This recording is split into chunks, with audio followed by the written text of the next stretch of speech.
Live from downtown Detroit, home of WDIV and Click on Detroit, Local 4 News at 6 starts now. Make sure the air conditioning works. Temperatures are heating up as we head into the work week. Churches weigh the right approach to the new mask rules. We're going to check in with several in Metro Detroit for the first Sunday services since things changed. But we begin with Metro Detroiters rallying against the worst outbreak of Israeli-Palestinian fighting in years as the violence continues to escalate this weekend. Today was the deadliest single day of attacks since heavy fighting broke out between Israel and Hamas militants 1 week ago. Let's go ahead and start there tonight at 6. Israel launched new airstrikes on Gaza overnight, killing at least 42 people, including 10 children. The strike collapsed buildings, forcing rescue crews to search for survivors. Israel says it was not targeting civilians, but underground military assets belonging to Hamas. The UN Security Council held an unusual Sunday session calling for an immediate ceasefire. In a televised address, the Prime Minister, Benjamin Netanyahu, signaled the fighting would continue. If Hamas thought that they could just fire on our rockets and then sit back and enjoy immunity, that's false. We are targeting a terrorist organization that is targeting our civilians and hiding behind their civilians, using them as human shields. Hamas also launched rockets from civilian areas in Gaza towards civilian areas in Israel. No injuries, though, were reported. Many Metro Detroiters have deep ties to these communities. For the second day in a row, a large crowd turned out in Dearborn to show solidarity with fellow Palestinians in the Middle East. We're out here today to rally and protest and show the world that we as a community here in Dearborn and Metro Detroit are not going to stand for the apartheid and ethnic cleansing that Israel is undertaking against our Palestinian people. The Israelis say this is not a conflict with Palestinian people, but with a specific group, Hamas, which they describe as a radical terrorist organization. Hamas is not representing the Palestinians. The majority of the Palestinians are moderate.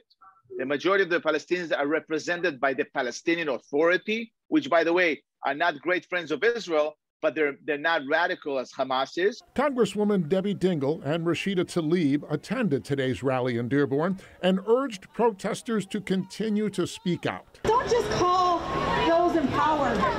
It's this movement that will shift Congress. It's this movement that will shift the White House. You can't compare the aggressor to the defender. We did not initiate this. Hamas initiated it. He attacked us, and we had to defend ourselves. The official U.S. policy is that Israel has a right to defend itself, as the White House tries to maintain distance from this current conflict, a position that will produce a chilly reception for President Biden when he visits Dearborn this week. And so our message to him is, hey, listen, we Arabs, we're a very welcoming people. We are. Ahlan wa sahlan. But you are not welcome in Dearborn on Tuesday.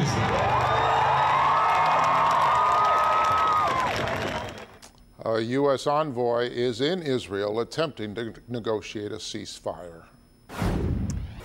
All right, turning to weather now. Some clouds out there today, but you know what? The real story is the warmth that's ahead. Oh, yeah, it is. Paul is in for Andrew tonight. Paul, it sounds like we're talking about summertime temperatures.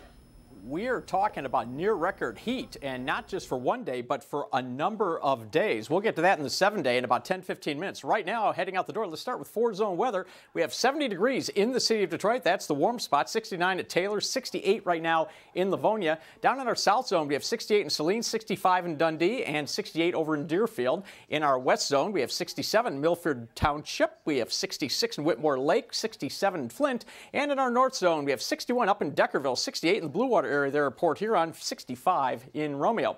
Here's the visible satellite imagery from the afternoon. Notice how we got that sunshine, but then the clouds kind of popped up. And if you look carefully, you'll see right there. You see those lines? Those are actually wave clouds. They actually have waves in the atmosphere, just like if you threw a rock into a pool and you saw the ripples in the water. Well, that's what was happening in the atmosphere. But basically, this evening will be dry and pleasant with temperatures falling through the 60s. I'll be back with that hot forecast in just a few.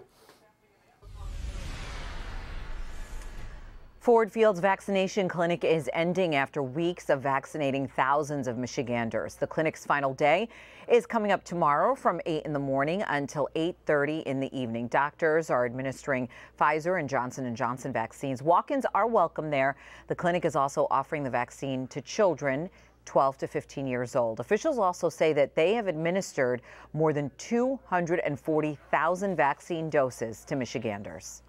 It took a lot of teamwork. It took a lot of people laying down their individual pride in their organization and coming together and saying, hey, how can we make this better? How can we use the resources that we have in the most effective way possible? Our Larry Spruill will talk more about who got vaccinated and also what's coming up next for the vaccination efforts here in Michigan. We're going to have that for you coming up tonight on Local 4 News at 11.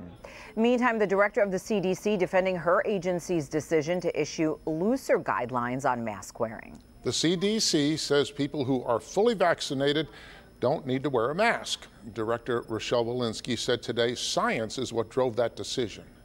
I also want to convey that because our guidance changed on Thursday, there's no need for everybody to start ripping off their masks. We have been told for 16 months to keep ourselves and our families safe by putting a mask on. Those behaviors are going to be really hard to change, and there is no mandate to take it off. What we're saying is now this is safe. Work at your own speed, work with your own family and your own businesses to remove them when necessary.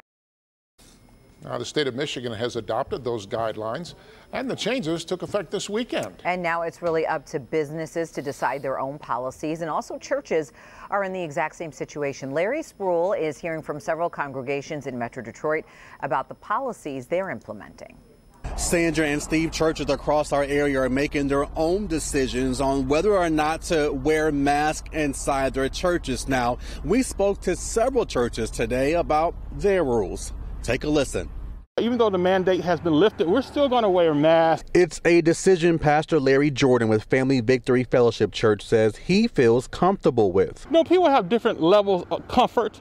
Some people are fearful, some people are not fearful, but I think it's a responsibility I have as a spiritual leader to make sure everybody's pretty comfortable. Pastor Jordan says they will keep their masks for the time being and also continue their cleaning protocols. And our decision kind of at the end is we're going to make it a gradual process. Pastor Tim Holsterland with Shepherd King Lutheran Church says they'll also keep their masks, at least for right now. So we want to keep as many of the members and guests who come to worship with us as comfortable as possible. But Pastor Mike Rice with Faith Covenant Church says his church will give people options from streaming church to having church in person. Our first service is going to remain the same, so that includes masks for everybody who attends and social distancing at 6 feet.